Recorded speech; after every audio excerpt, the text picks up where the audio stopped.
Hello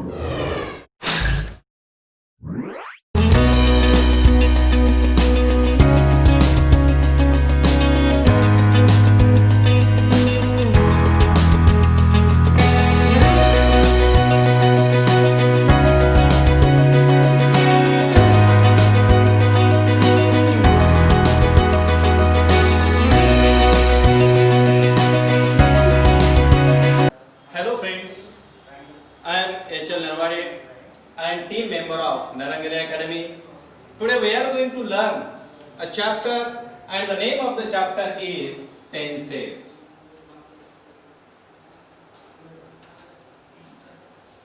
You will think it is very easy chapter, but it is not so easy.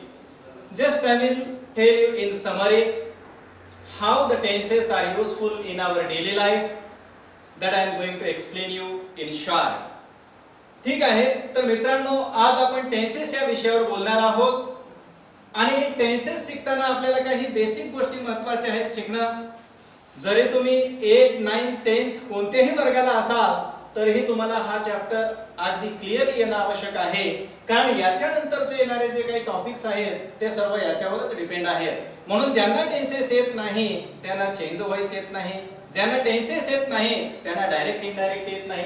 थोडक्यात grammar मधला कुठलाही topic हा tenses आल्याशिवाय येत नाही. म्हणून हा सर्वात बेसिक चॅप्टर आहे आणि तो चॅप्टर आज आपण शिकणार आहोत. तर बेसिकली आपण स्टार्टिंग करताना असे करूया. There are 3 main tenses in English. How many tenses are there? There are 3 main tenses in English.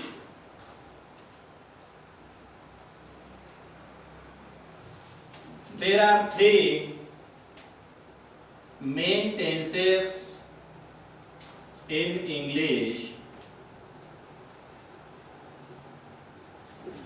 They are, which are they? Number 1, present tense.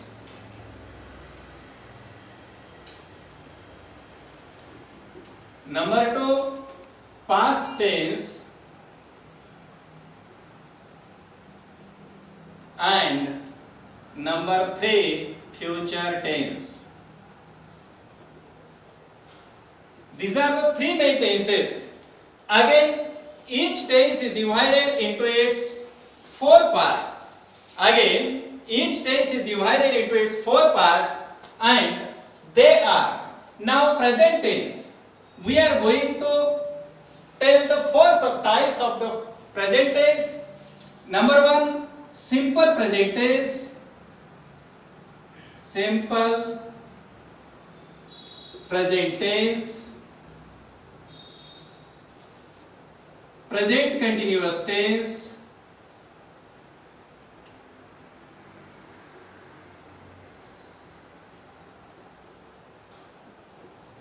Present perfect tense.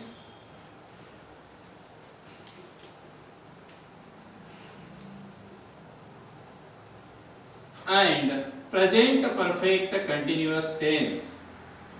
Present perfect continuous tense.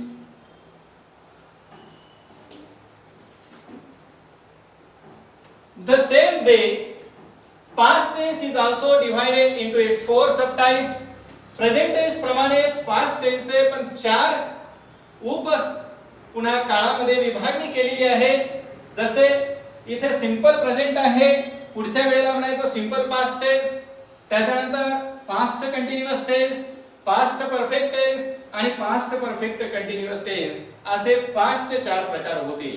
त्यानंतर फ्युचरला सुद्धा 4 काळामध्ये विभागणी केलेली आहे त्याचे.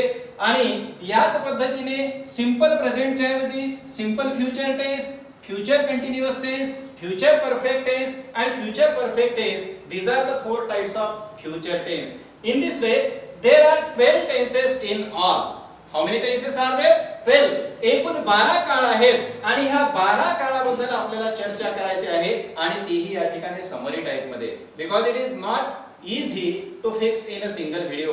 हे काही एका व्हिडिओ मध्ये बसत नाही किंवा एका लेक्चर मध्ये हा चॅप्टर बसणार नाही. म्हणून आपण थोडक्यात प्रत्येक काळाची आपण माहिती पाहणार आहोत. 12 काळावर आपण एक ओझरती नजर टाकणार आहोत की काळ हे किती महत्त्वाचे आहेत आणि त्याचा उपयोग कसा होतो पहा. पहिला विचार करूया आपण सिंपल प्रेझेंट टेन्स. ह्या प्रेझेंट टेन्स मधील पहिला प्रकार आहे सिंपल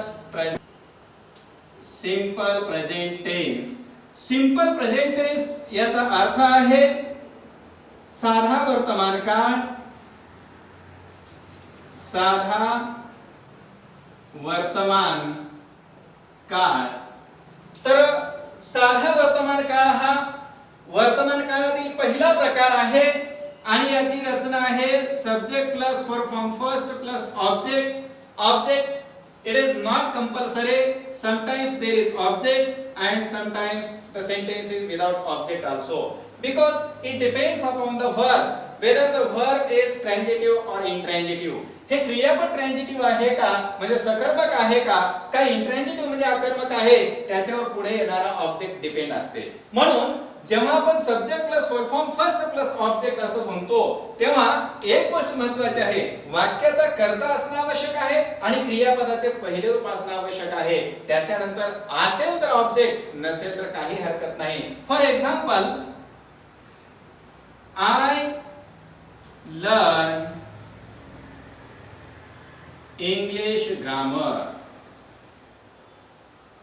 तर दिलेल्या वाक्यामध्ये आय हा कर्ता आहे, लर्न हे वर्ब फॉर्म फर्स्ट आहे आणि इंग्लिश ग्रामर हे ऑब्जेक्ट आहे. I learn English grammar, this is in simple present tense. हे साध्या वर्तमान काळातील वाक्य आहे. याला भरपूर नियम आहेत. आता नियम असा आहे, I learn, we learn, you learn, they learn. परंतु इथं ही लर्न्स थोडं पुढे गेल्यानंतर थोडासा चेंज होतो आणि ही LEARNS लर्न्स आणि पुढे English grammar, he learns English grammar. आता दिलेल्या वाक्यामध्ये पहा इथं यस एक्स्ट्रा लागलेला आहे. याचा अर्थ subject plus V1 plus S, S किंवा ES म्हणजेच याला दुसरी रचना आहे subject plus form first plus S और ES. This is second structure of the simple present tense. साध्या वर्तमान काळाला आणखी एक रचना आहे. आधी करता क्रियापदाच्या पहिल्या रूपाला यस किंवा ES हा प्रत्यय लावला जातो. कारण का नियम असा आहे, करता जर आयवी युगे किंवा अनेक वचनी असेल तर पहिली रचना वापरतात आणि करता जर ही शीट किंवा एक वचनी तृतीय पुरुष असेल तर दुसरी रचना वापरतात. याचा नियम असा आहे, when the subject is I, we, you, they or plural subject अशी कंडिशन असताना आपण वापरतो V1. V1 is used. When the subject is I, we, you, they and plural, we use verb form first. But when the subject is he, जेव्हा करता ही असतो, she असते, it असते किंवा सिंगुलर नंबर थर्ड पर्सन असते. Subject जेव्हा singular number third person असते तेव्हा आपण V1 प्लस यस और ES वापरतो. V1 प्लस यस और ES इज यूज्ड. म्हणून हा अगदी शॉर्ट मध्ये सांगण्याचा प्रयत्न आहे, because it is a vast topic and we cannot complete in a single period. Even we cannot complete simple present tense also. एका पिरियड मध्ये आपण सिंपल शकत नाही, तरी परंतु आपण समरी टाइप पाहत आहोत. म्हणून या ठिकाणी आपल्याला काय पाहायचं आहे, कर्ता जर आयवी युगे किंवा अनेक वचनी असेल क्रियापदाचे पहिले रूप वापरतात म्हणजे पहिली रचना वापरतात आणि कर्ता जर ही शीट किंवा सिंगुलर नंबर थर्ड पर्सन असेल तर ही दुसरी रचना वापरतात. आता थर्ड पर्सन काय आहे, आधी काही गोष्टी माहित असणं आवश्यक आहे. बेसिक आपल्या कन्सेप्ट्स क्लिअर असणं आवश्यक आहे. फर्स्ट पर्सन मध्ये आय आणि वी या दोघांचा समावेश होतो. आय हे फर्स्ट पर्सन आहे, सिंगुलर नंबर आहे. वी हे फर्स्ट पर्सन आहे परंतु प्लुरल नंबर आहे. यू ला सेकंड पर्सन म्हणतात. Speaker is always in the first person and listener is always in the second person. बोलणारा प्रथम पुरुष असतो, फर्स्ट पर्सन असतो, मग सिंगुलर असेल की प्लुरल असेल, आणि ऐकणारा ह्या द्वितीय पुरुष असतो, that is second person. It may be singular और plural. And those except speaker and listener, आणि ऐकणाऱ्या व्यतिरिक्त किंवा बोलणाऱ्या व्यतिरिक्त थर्ड पर्सन जो असतो त्याला म्हणतो आपण थर्ड पर्सन सब्जेक्ट. आणि त्या थर्ड पर्सन मध्ये सुद्धा सिंग्युलर आणि प्लुरल आहेत, जसे ही शी इट. याच्यातून एका व्यक्तीचा बोध होतो, एका पर्सनचा बोध होतो, म्हणून याला म्हणतात सिंग्युलर नंबर आणि हे थर्ड पर्सन आहेत. किंवा दे म्हणलं थर्ड पर्सन आहे परंतु प्लुरल आहे, म्हणून दुसरा नेम आहे when the subject is he she it or singular number third person we use v1 plus yes or es. करता जेव्हा ही सीट किंवा एकवचनी तृतीय पुरुष असते तेव्हा क्रियापदाच्या पहिल्या रूपाला यस किंवा es हा प्रत्यय लावला जातो. तर हा एक साध्या वर्तमान काळातील पहिला नियम आहे. आता just you may write down and let us see the second rule. The first rule, पहिला नियम आपण पाहिलेला आहे, when the subject is I, we use they, and plural we use v1, and when the subject is he she it or singular number third person we use v1 plus s or es. And the second rule we are going to learn here, rule number 2. याच्यातील नियम दुसरा आहे की करता जर ivy होते किंवा अनेक वचनी असेल तर त्याला निगेटिव्ह करताना डू वापरावा लागते, आणि करता जर he she it किंवा सिंग्युलर नंबर थर्ड पर्सन असेल तर त्याला निगेटिव्ह करताना डज वापरतात. थोडक्यात असं म्हणता येईल, while making negative or question of the simple present tense we use helping verb do or does. Name असा आहे, साध्या वर्तमान काळातील वाक्याला नकारार्थी किंवा प्रश्नार्थक वाक्य बनवताना डू किंवा डज या सहाय्यकारी क्रियापदाचा वापर करावा लागतो. आता डू किंवा डज म्हणलेला आहे, नेमकं डू केव्हा वापरायचं आणि नेमकं डज केव्हा वापरायचं. तर नेम असा आहे, करता जर ऐवजी मध्ये किंवा अनेक वचनी असेल तर डू वापरावे, आणि करता जर ही सीट किंवा एकवचनी तृतीय पुरुष असेल तर डज वापरावे. What is the first condition? First condition is that sentence should be from the simple present tense. पहिली कंडिशन काय आहे? वाक्य सिंपल प्रेझेंट मधला असलं पाहिजे. सिंपल प्रेझेंट मधील असेल तरच हा नियम लागू होतो. दुसरी कंडिशन अशी आहे, while making it negative or question, जर आपल्याला त्या वाक्याचं नकारार्थी किंवा प्रश्नार्थक वाक्य बनवायचं असेल तर त्याच परिस्थितीमध्ये हा नियम लागू होतो, अन्यथा नाही. म्हणून ह्या दोन कंडिशन आहेत. वाक्य साध्या वर्तमान काळातील असलं पाहिजे, त्याला नकारार्थी किंवा प्रश्नार्थक बनवायचं असेल तर त्या ठिकाणी डू किंवा डज वापरतात. मग नेमकं डू कधी? तोच नेम मागील आहे, when the subject is I, we, you, they or plural we use do, and when the subject is he, she, it or singular number third person we use does. This is the rule. And so let us see example. याला उदाहरणात पाहूया आपण. For example, I like the truth. Everyone likes the truth.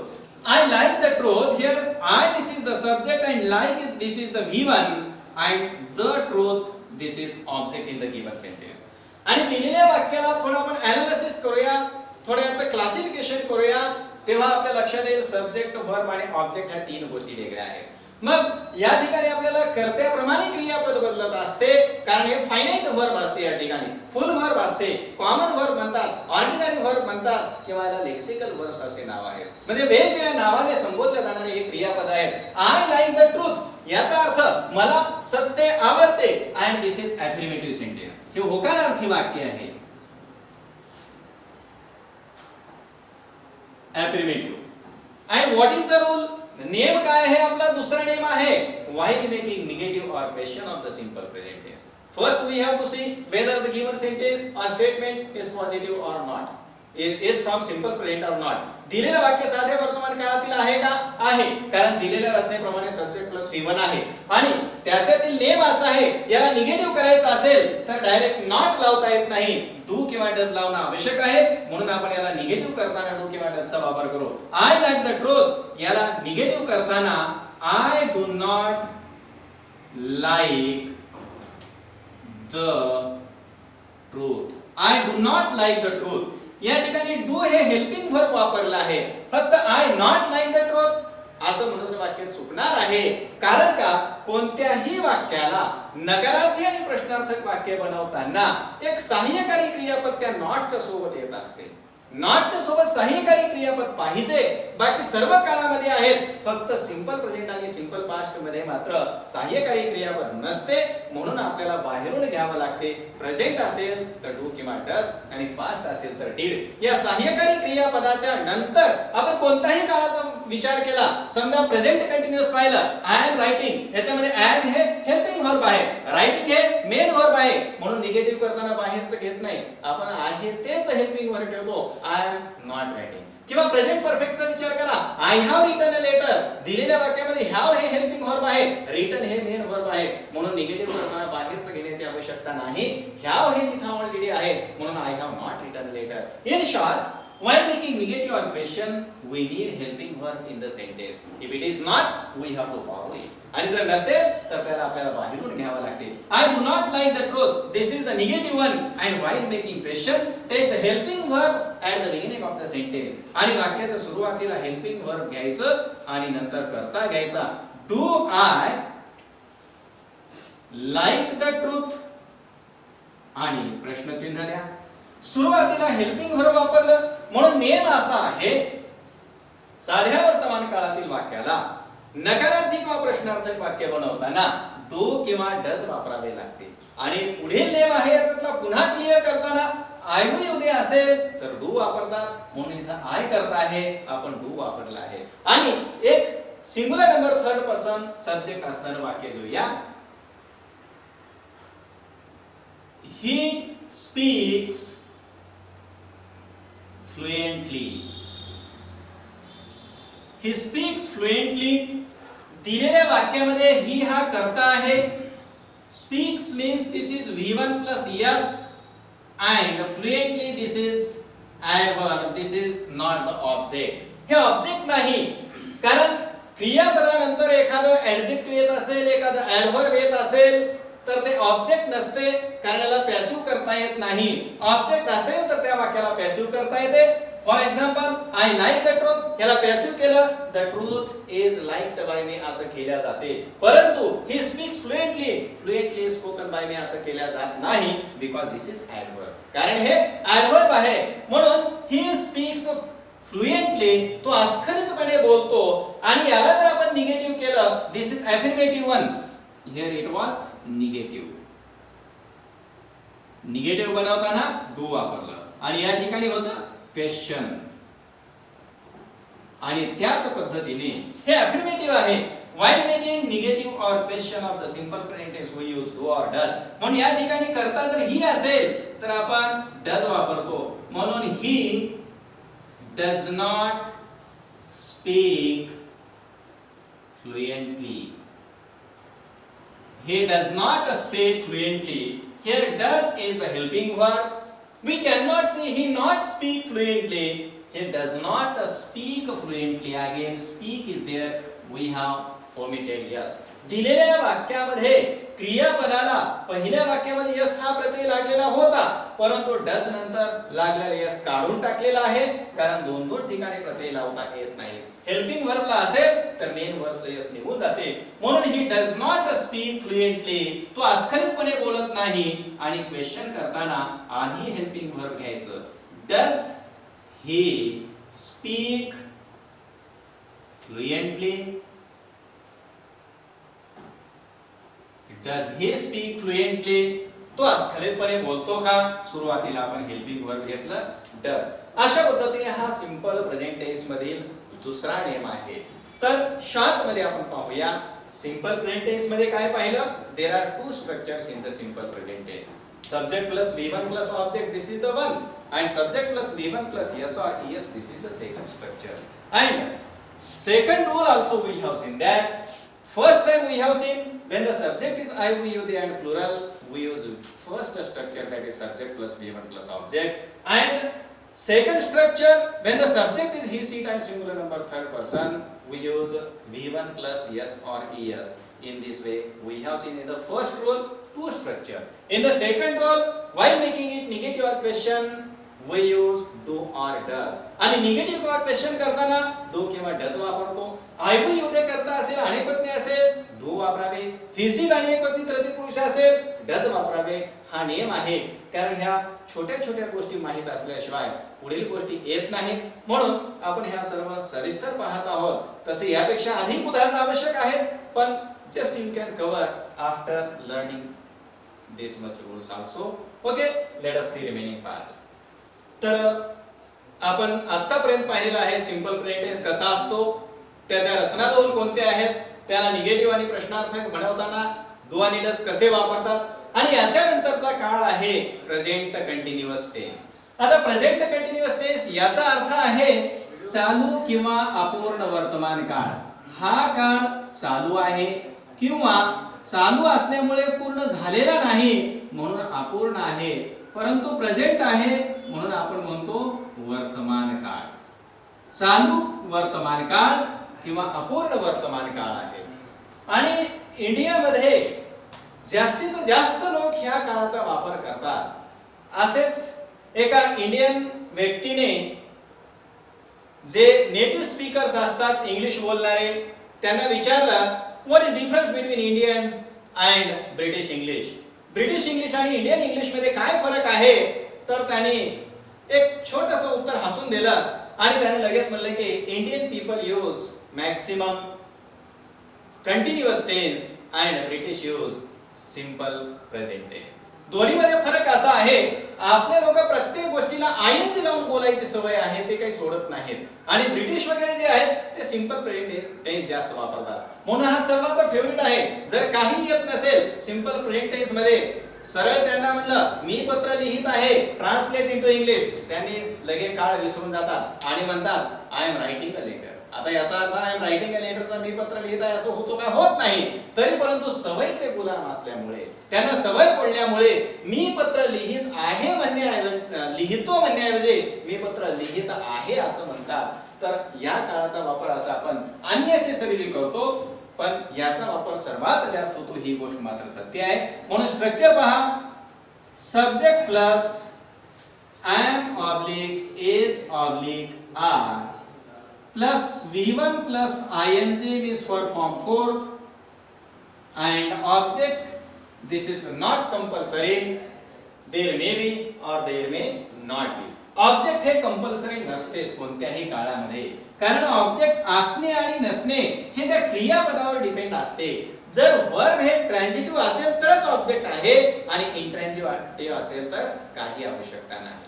आणि दुसरी पण गोष्ट अशी आहे, काही काळामध्ये सब्जेक्ट पण वापरला जात नाही. जसं इंपेरेटिव्ह सेंटेन्स पाहिलं, त्याच्यामध्ये open the window, open the window मध्ये सब्जेक्ट नाही, आपण गृहीत धरतो यू असा करता आहे, यू ओपन द विंडो असा आपण गृहीत धरतो. म्हणजे वाक्याच्या प्रकारावर सुद्धा डिपेंड आहे, म्हणजे वाक्यामध्ये कर्ता असणार का नाही आणि क्रियापदावर डिपेंड आहे, त्याच्यामध्ये ऑब्जेक्ट असणार का नाही. तर असो दिलेल्या वाक्यामध्ये आधी आपल्याला कर्ता वापरायचा आहे, त्याच्यानंतर कर्त्याला अनुसरून am वापरायचा आहे. कधी कधी am जमत नाही, is वापरायचा आहे. is जुळत नसेल are वापरायचा आहे आणि त्याच्यानंतर क्रियापदाचे ing रूप वापरायचे आहे. आता जेव्हा ऑब्लिक आहे किंवा किंवा असं आहे, तर नेमकं am कधी, is कधी आणि are कधी. तर याचा नेम असा आहे एकदम साधा. जर कर्ता I असेल तर आपण am वापरतो, आणि जसं I am त्याच्यानंतर जर सिंगुलर सब्जेक्ट असेल, I ला सोडून कोणताही सिंगुलर सब्जेक्ट जर असेल तर आपण is वापरतो, आणि जर प्लुरल सब्जेक्ट असेल तर आपण are वापरतो.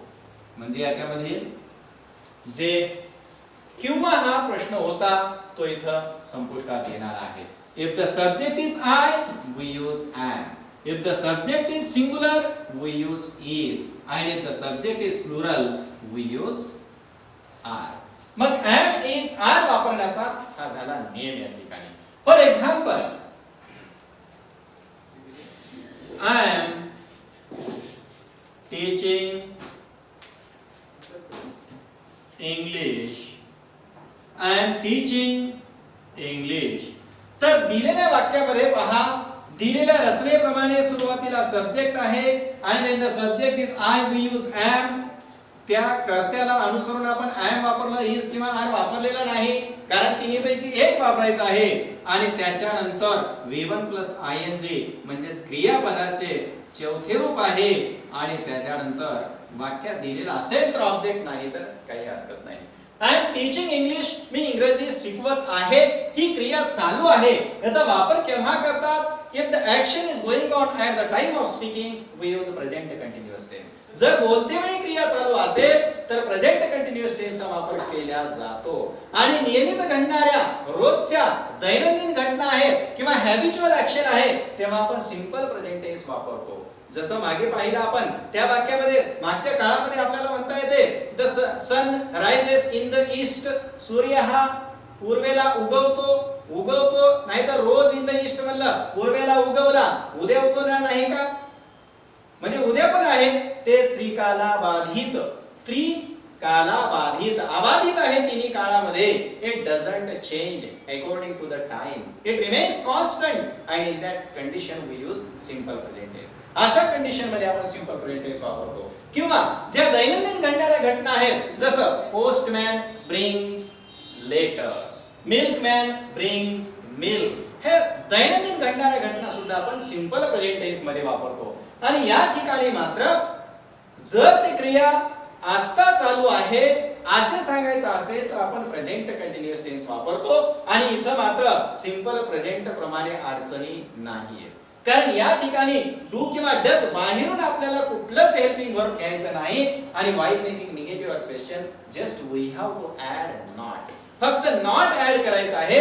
जसं I am teaching English, negative करताना I am not teaching English, इथं डू किंवा डज वापरायची आवश्यकता नाही. तो नियम फक्त साध्या वर्तमान काळापुरताच मर्यादित होता. बाकी राहिलेल्या 11 काळामध्ये त्याचा अजिबात उपयोग होत नाही डू डजचा, म्हणून त्याला तिथंच बाजूला ठेवा. आणि एम आय टीचिंग इंग्लिश याला प्रश्न करताना म्हणून याला निगेटिव्ह करूया. आय एम टीचिंग इंग्लिश, मी इंग्रजी शिकवत आहे, क्रिया चालू आहे. आणि याला निगेटिव्ह करताना I am not teaching English. आणि याला प्रश्न करताना सुरुवातीला हेल्पिंग वर्ब घ्या. एम आय टीचिंग इंग्लिश आणि question mark. The same way let us see one example of is and another example of are. आता इज वापरणार पाहू. She is a dancer, she is dancing, she is dancing in the room. दिलेल्या वाक्यामध्ये subject आहे, is आहे, V1 plus ing आहे. या गोष्टी महत्त्वाच्या आहेत. आपल्याला V1 प्लस ing पर्यंत महत्त्वाचा आहे कारण तो कंटिन्यूअस टेन्स असतो. आणि निगेटिव्ह करताना she is dancing in the room पुढे फ्रेज घेतलेला आहे आणि ते कॉम्प्लिमेंट म्हणून काम करते. she is not dancing in the room. आणि क्वेश्चन करताना आधी हेल्पिंग वर्ब घ्यायचं. is she dancing in the room आणि क्वेश्चन मार्क. म्हणजे कर्ता जर सिंग्युलर नंबर असेल, फक्त आय सोडून इतर कोणताही कर्ता असेल तर आपण त्या ठिकाणी इज वापरतो. आणि आर वापरणारे एक वाक्य पाहूया आपण.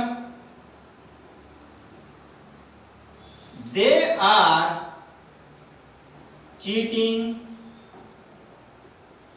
You. They are cheating you.